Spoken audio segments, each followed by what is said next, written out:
पागल बाबा ने कहानी बताना जारी रखा। शाम को उस कापालिक साधु को छोड़ श्मशान से निकल पड़ा। फिर ब्राह्मणी नदी के किनारे एक जगह रात बिताई और सुबह होते ही आगे की ओर निकल पड़ा। आगे एक गांव से गुजरते हुए मैंने देखा उस गांव के ऊपर अशुभ संकेत के बादल मंडरा रहे थे। शायद उस गांव में किसी भयानक नकारात्मक शक्ति का वास था या फिर वहां कुछ तो बहुत ही ज्यादा खराब होने वाला था। उस गांव में प्रवेश करते ही मैं समझ गया कि हाँ, यहाँ कुछ तो है जो इन गांव वालों को शांति से नहीं रहने देगा। गांव में प्रवेश करते ही एक मंदिर दिखा। वह देवी चंडी का मंदिर था। वहीं पर रुक गया और ध्यान साधना से यह जानने की कोशिश करने लगा कि आखिर इस गांव में किस अशुभ शक्ति ने अपना पैर पसारा है। उस छोटे से गांव का नाम था गुनुआ, जिसके चारों ओर धान व सब्जी के खेतों की हरियाली और गांव के सीमा पर देवी चंडी का मंदिर। देखने में वह गांव बहुत ही सुंदर लगता था। जहां पर देवी चंडी का मंदिर था उस जगह के आसपास देखने से थोड़े जंगल जैसा लगता था। शायद इसलिए ज्यादा लोग पूजा करने नहीं आते थे। उस समय लोगों को ब्राह्मण व साधु बाबाओं पर बहुत विश्वास था। वह सभी साधुओं का आदर सत्कार भी करते थे। इसलिए गांव में यह खबर फैलने में ज्यादा देर न लगी कि चंडी देवी के मंदिर में कोई साधु बाबा आकर ध्यान साधना में बैठे हैं। अगले दिन धीरे धीरे गांव के लोग आने लगे। उन्हें देखकर ही लग रहा था कि वह सभी डरे हुए हैं, लेकिन किस बात से डरे हुए हैं यह पता नहीं था। एक गांव वाला बोला, प्रणाम बाबा, हमारी मदद कीजिए। इस पूरे गांव पर किसी का अभिशाप लगा है। यहाँ के लोग एवं जानवर बहुत ही भयानक तरीके से मर रहे हैं। अगर ऐसा ही रहा तो हमें अपने घर एवं खेतों को छोड़कर कहीं दूसरी जगह भागना होगा। मैं बोला, लेकिन ऐसा क्या हो रहा है गांव में जो आप सब इतने भयभीत हैं? भीड़ के पीछे से एक आदमी बोला, बाबा जी, मेरा नाम है हरेंद्र दास। आज से 4 दिन पहले मैं और मेरा साथी हम दोनों रात को खेत से वापस लौट रहे थे। तभी मेरे साथी के ऊपर जोरदार वज्रपात हुआ और वह वहीं मर गया। आसमान पूरा साफ था, न बारिश और न कुछ भी। न जाने कहां से उस पर वज्रपात हुआ। फिर उसके अगले दिन गांव के दक्षिण की ओर रहने वाला श्रीधर, वह शाम को तालाब से मछली पकड़ रहा था। एकाएक हमें वज्रपात की आवाज सुनाई दी। जाकर देखा तो वह भी जलकर मर गया था। और परसों तो हमारे सदानंद जी के भाई रामानंद पर भी वज्रपात हुआ था, लेकिन भगवान की कृपा से वह बच गए। इसलिए हम सब डरे हुए हैं, न जाने कब किसकी मौत हो जाए। एक आदमी मेरे सामने आकर सिर पकड़कर बैठ गया। बोलने लगा, बाबा जी, 2 गायें थी, उन्हीं का दूध बेचकर कुछ गुजारा होता था। और एक बैल था। खेत जोतने के लिए तीनों एक ही रात तड़प तड़प कर मर गए। यह सब कुछ उसी शैतान साधु ने किया है जिसने हमारे मुखिया की बिटिया रानी को ले जाना चाहा था। उसी समय एक आदमी गांव की ओर से आया। बाबा जी, यही है हमारे मुखिया सदानंद जी। मेरे सामने बैठा हुआ आदमी बोला। इस आदमी ने मेरे पैर को छूकर प्रणाम किया। बोला, साधु बाबा, मेरा नाम है सदानंद। इस गांव पर अपनी कृपा कीजिए, वरना हम सबकी मृत्यु हो जाएगी। इसके अलावा इस गांव को छोड़कर हम कहाँ जाएं? मैं सबको सांत्वना देते हुए बोला, मैं अपने साधन शक्ति से जितना कर सकता हूँ उतना करूँगा। उसके आगे जो होगा सब कुछ भगवान के हाथ में है। आप लोग भगवान की आराधना कीजिए, वह चाहेंगे तो किसी को भी कुछ नहीं होगा। सदानंद ने गांव वालों से उनको अपने घरों में लौट जाने को कहा और मुझसे कहा कि मैं उसके घर चलूं। पहले मैंने मना किया, लेकिन फिर सदानंद को मना नहीं कर पाया। सदानंद को गांव वाले बहुत ही पसंद करते थे, चाहे मुखिया के तौर पर हो, लेकिन करते थे।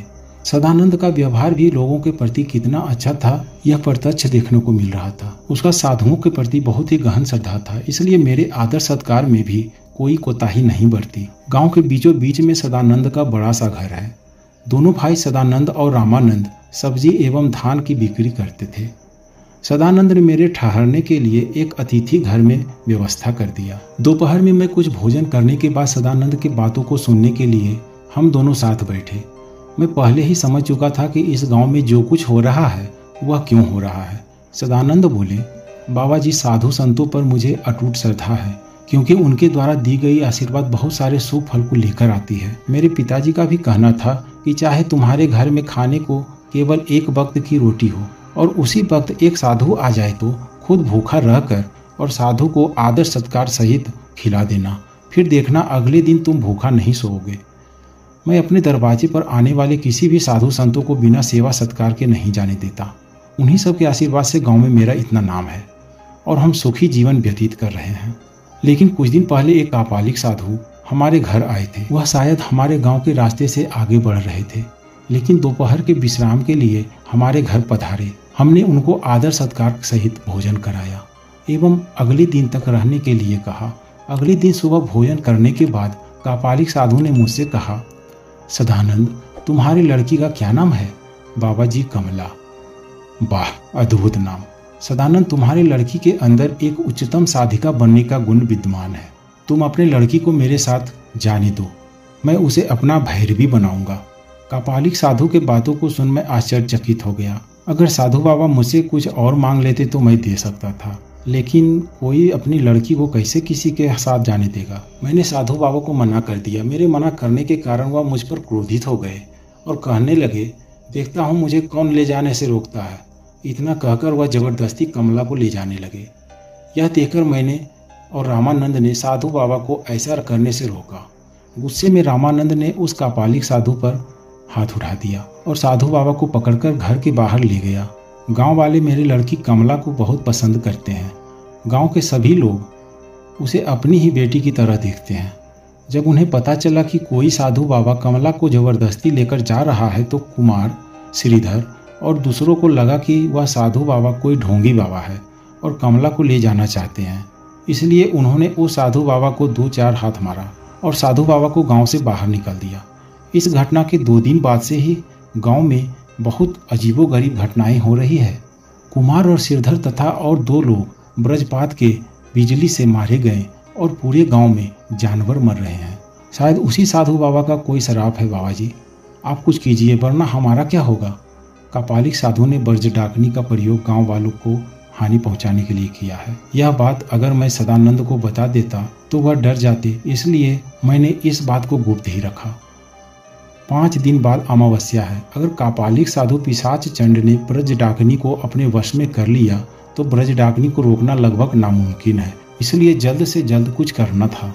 शाम को चंडी देवी के मंदिर पर महाबंधन यज्ञ किया और गांव वालों से कहा कि इसके राख को गांव के चारों तरफ डाल दो और थोड़ा थोड़ा राख सभी को दिया। अपने घर के चारों ओर रक्षा घेरा बना ले और सदानंद के घर का गृह बंधन किया।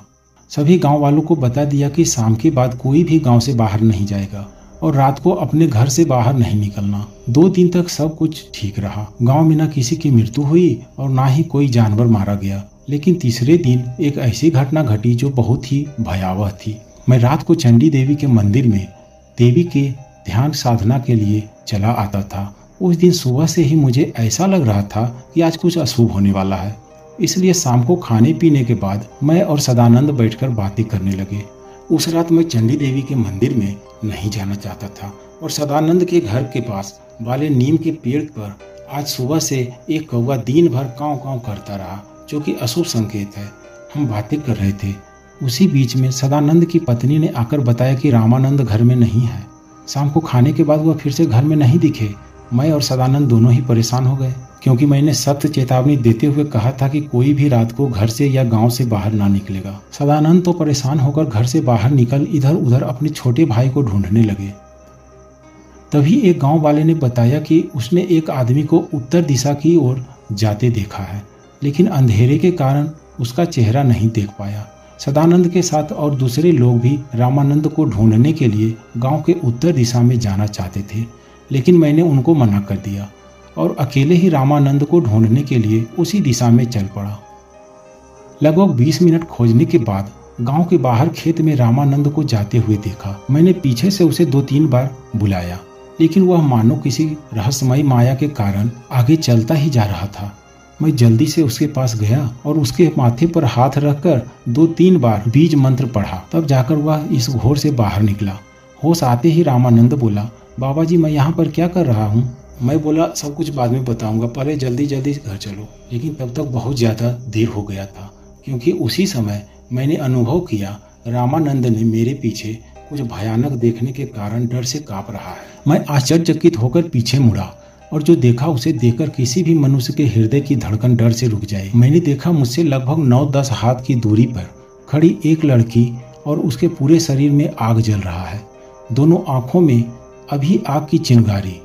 इसी बीच जोरों से हवा चलने लगी, आसमान में बिजली चमकने लगी। इसके बाद क्या होगा यह सोचने से पहले ही उस ज्वलंत लड़की ने मेरी तरफ हाथ से इशारा किया और ठीक उसी समय आसमान से एक जलती हुई बिजली की तरंग रोशनी की रफ्तार से मेरी ओर बढ़ा और फिर मेरे सिर के लगभग 3-4 हाथ ऊपर किसी अदृश्य वस्तु से टकराकर दूसरी ओर बढ़ गया और वह विद्युत तरंग रामानंद के शरीर में प्रवेश कर गया और फिर उसका शरीर आग से जलने लगा तथा साथ ही साथ एक जोरदार वज्रपात की आवाज से पूरा खेत कांप गया। मैंने देखा मेरे आंखों के सामने रामानंद अपने जलते हुए शरीर को लेकर दर्द के कारण चिल्लाते हुए खेत में दौड़ रहा है और दूसरी ओर वह विभत्स लड़की भयानक हंसी हंस रही है। उसी दिन खेत में मुझे ब्रज डाकनी का भयानक रूप सामने से दिखा था। मेरे मन में एक सवाल दौड़ रहा था, इसलिए पागल बाबा से पूछा, अच्छा बाबा जी, यह जो ब्रज डाकनी है क्या यह प्रेत है, आत्मा के जैसा है?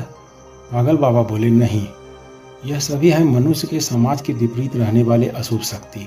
साधारणतः यह शक्ति सूक्ष्म रूप में वास करती है। उनकी शक्तियां एक मनुष्य से कई गुना ज्यादा है।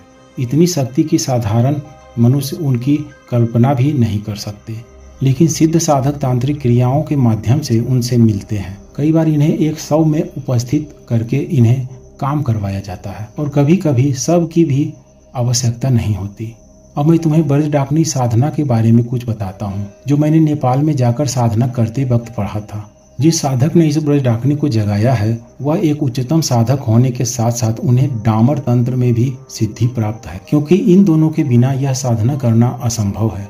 और एकमात्र साधक के बिना जिसने ब्रज डाकनी को जगाया है वही ब्रज डाकनी को रोक सकता है, क्योंकि उस किताब में ब्रज डाकनी को रोकने का कोई भी उपाय नहीं था। वहाँ पर लिखा हुआ था, किसी भी यज्ञ वह बंधन के द्वारा ब्रज डाकनी को रोकना संभव नहीं। और एक तरफ से शायद मैं पिशाच चंड के शक्तियों से कमजोर था और इसलिए मैंने ब्रज डाकनी का काट महामाया के हाथों छोड़ दिया। रात को ब्रजपात की आवाज को सुन सदानंद के साथ गांव वाले भी इसी ओर खेत में आ गए। तब तक हालांकि ब्रज डाकनी चली गई थी और रामानंद का मृत जला हुआ शरीर वहीं पर पड़ा हुआ था।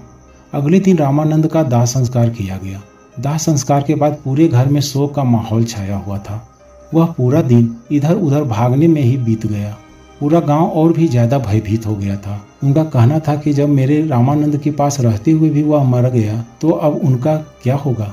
लेकिन मैंने सबको हौसला दिलाया कि अब कुछ भी ऐसा नहीं होगा, केवल अमावस्या तक रात को कोई भी बाहर न निकले। कल अमावस्या है। मेरे दिमाग में कुछ भी ऐसा विचार नहीं था जिससे मैं पिशाच चंड को ब्रज डाकनी को वश में करने से रोक सकूं। अब केवल मेरे गुरुदेव बामा खेपा बाबा से सलाह लेने के सिवा मेरे पास कोई रास्ता नहीं था। गांव के किनारे बनी चंडी देवी मंदिर में जाकर बामा खेपा बाबा को ध्यान किया। उन्होंने सलाह दिया कि तुमने जिनकी आशीर्वाद को प्राप्त किया है वह स्वयं महामाया खोडसी है। तुम उनकी आराधना करो। उनके समक्ष कोई शक्ति बड़ा नहीं है, क्योंकि वह स्वयं आदि शक्ति है। गुरुदेव के कहे अनुसार अगले दिन सदानंद से देवी खोडसी की आराधना व देवी के भैरवी रूप के भोग के लिए जो भी सामान लगेगा वह बता दिया। शाम तक सदानंद ने सब कुछ जुगाड़ कर दिया, क्योंकि यह साधना बहुत ही एकांत में करना था। इसलिए मैंने सबसे मना कर दिया कि आज रात चंडी देवी के मंदिर की ओर कोई भी न जाए। सदानंद बोला, बाबा जी, वैसे भी देवी चंडी का मंदिर वहाँ जंगलों में, उधर वैसे भी कोई नहीं जाता है, इसलिए आप निश्चिंत रहिए। उस दिन अमावस्या थी, इसलिए मुझे पता था कि आज कापालिक पिशाच चंड ब्रज डाकनी को वश में करने के लिए पूर्ण आहुति का हवन करेगा। और वैसे भी कापालिक पिशाच चंड को यह मालूम चल चुका होगा कि उसके द्वारा जागृत ब्रज डाकनी को कोई शक्ति इस गांव में आने से रोक रहा है, इसलिए वह और भी क्रोधित होकर इस यज्ञ को संपन्न करेगा। रात को मैंने यज्ञ साधना को शुरू किया। आधी रात को एकाएक सामने दो बहुत ही भयानक आकृति की महिलाएं आकर खड़ी हो गई। मैंने तुम्हें अपने सब साधना करते वक्त कुछ भयानक महिलाओं का विवरण किया था, जो द्वारका नदी से उठकर चली आ रही थी। वह सभी विभक्त भयानक महिलाएं पिशाचिनी थी, जो मुझे देवी के भैरवी रूप में आने से पहले डराने आई थी, परंतु आज उनका व्यवहार सौम्य था। आज वह देवी भैरवी का संदेश लेकर आई थी कि मेरी यज्ञ साधना पूर्ण हुई और मैंने जिस कारण से देवी की आराधना की थी वह भी पूर्ण होगा। जो दोनों पिशाचिनी मेरे पास आई थी वह देवी के भैरवी रूप की सहायिका थी और हमेशा उन्हीं के साथ विचरण करती है। वह सभी पिशाचिनी बहुत ज्यादा भयानक होती है, परंतु जो साधक देवी की साधना में सिद्धि प्राप्त करता है उसे पिशाचिनी अपने सौम्य रूप का ही दर्शन देती है। कभी तो वह इतनी सुंदर रूप में आ सकती है कि मानो कोई अप्सरा दोनों पिशाचिनी को भोग अर्पण किया। भैरवी के जैसा ही पिशाचिनी का भी वही भोग होता है, जैसे बलि का रक्त, मांस, शराब और भुनी हुई मछली इत्यादि। जब पिशाचिनी चली गई तब मैं सदानंद के घर चला आया। किसे पता आज रात क्या हो जाए।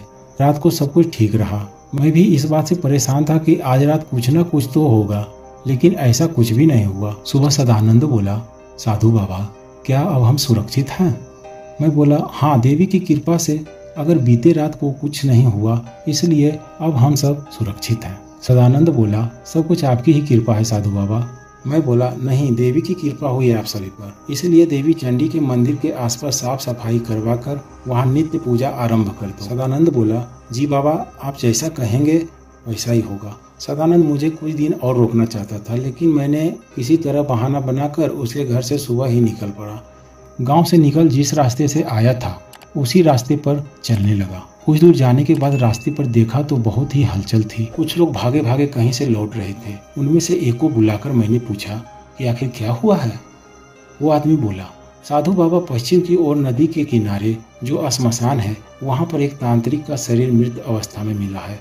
सुबह कुछ लोग एक शव का दाह संस्कार करने के लिए वहाँ पर गए थे। दोनों में से एक ने देखा श्मशान के पीछे एक तांत्रिक बाबा मरा पड़ा हुआ है।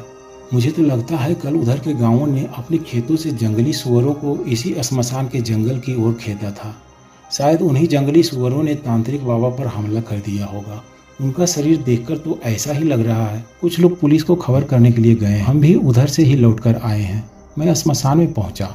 यह वही श्मशान था जहाँ पर मैं लगभग एक सप्ताह कापलिक पिशाचचंड के साथ रहा था। श्मशान के पीछे की ओर लोगों की भीड़ थी। वहां जाकर देखा तो कापालिक पिशाचचंड का मृत शरीर पड़ा हुआ था। उनके शरीर पर बहुत सारे चोटों के निशान थे, मानो सच में उन पर किसी जानवर ने हमला कर दिया था। उनके मृत शरीर के पास है हवन कुंड एवं हवन में प्रयोग होने वाले कई प्रकार के सामान रखे हुए थे। शायद उनके साधना की पूर्णाहुति से पहले ही जानवरों ने उन पर हमला कर दिया। लेकिन मन ही मन मैं जानता था कि कापालिक पिशाचचंड की मृत्यु का कारण कुछ और है। इतना सब कुछ बताकर पागल बाबा शांत हुए। मैं बोला, चलो अच्छा ही हुआ गांव वालों की जान बच गई, वरना कापालिक बाबा तो उनकी मृत्यु देखकर ही छोड़ते। पागल बाबा बोले, नहीं बेटा, जो हुआ था अच्छा नहीं हुआ था। कापालिक पिशाचचंड की मृत्यु हो जाएगी यह मैं नहीं जानता था। जब वह यज्ञ साधना कर रहे थे तब किसी अदृश्य शक्ति ने उनको रोकना चाहा होगा, लेकिन क्रोधावेश में आकर उन्होंने भी अपने तंत्र शक्तियों का प्रयोग किया होगा। किसी वजह से यज्ञ की पूर्णाहुति करे बिना वह उसे बीच में छोड़ने पर विवश हो, जिसके कारण उनकी मौत हुई। या शायद पिशाचनी हो सकता है। कापालिक पिशाचचंड के जैसा उच्चतम साधक बहुत ही बिरले मिलते हैं। उनकी साधना शक्तियाँ इतनी प्रबल थी कि वह कमला को देखते ही जान गए थे कि वह एक उच्चतम साधिका बनेगी। कमला उनका भैरवी बनने के लिए एकदम योग्य थी। कापालिक पिशाचचंड की बातें भविष्य में सच भी हुई। सदानंद कभी कभार मुझसे मिलने व देवी तारा के दर्शन के लिए तारापीठ में आते थे। उन्होंने ही बताया था कि उस घटना में 2 साल बाद उन्होंने कमला का विवाह एक बड़े घराने में कर दिया था। लेकिन विवाह के कुछ सालों बाद कमला ने घर द्वार त्याग कर वैराग्य अपना लिया। फिर किसी तांत्रिक गुरु से दीक्षा लेकर कामाख्या चली गई। जितना मुझे ज्ञात है वह एक बहुत बड़ी साधिका है। हाँ, जानने वाले उसे कमला श्री के नाम से जानते हैं। मेरे सामने पूरे श्मशान में कहीं लाइट तो कहीं अंधेरा है। इसी प्रकार संसार में अच्छी शक्तियों के बीच बुरी शक्तियां भी अपना स्थान पूर्णतः बनाए हुए है। यह अंधेरा किसी दूसरे लोक का दरवाजा है। इस लोक में डर के अलावा कुछ और नहीं। शायद मेरे सामने ही इस अंधेरे में कुछ ऐसा है जो मुझे दिख तो नहीं रहा, लेकिन मेरे पास ही बैठे एक आदमी को इस अंधेरे में क्या है क्या नहीं सब कुछ मालूम है। मन में एक इच्छा की जागृति होती है कि काश मैं भी इस अंधेरे को किसी और रूप में देख पाता। यही सोचता हुआ पागल बाबा के पास बैठा रहा। क्या पता वह मुझे कुछ आश्चर्यजनक व रहस्यमय दिखा ही दे।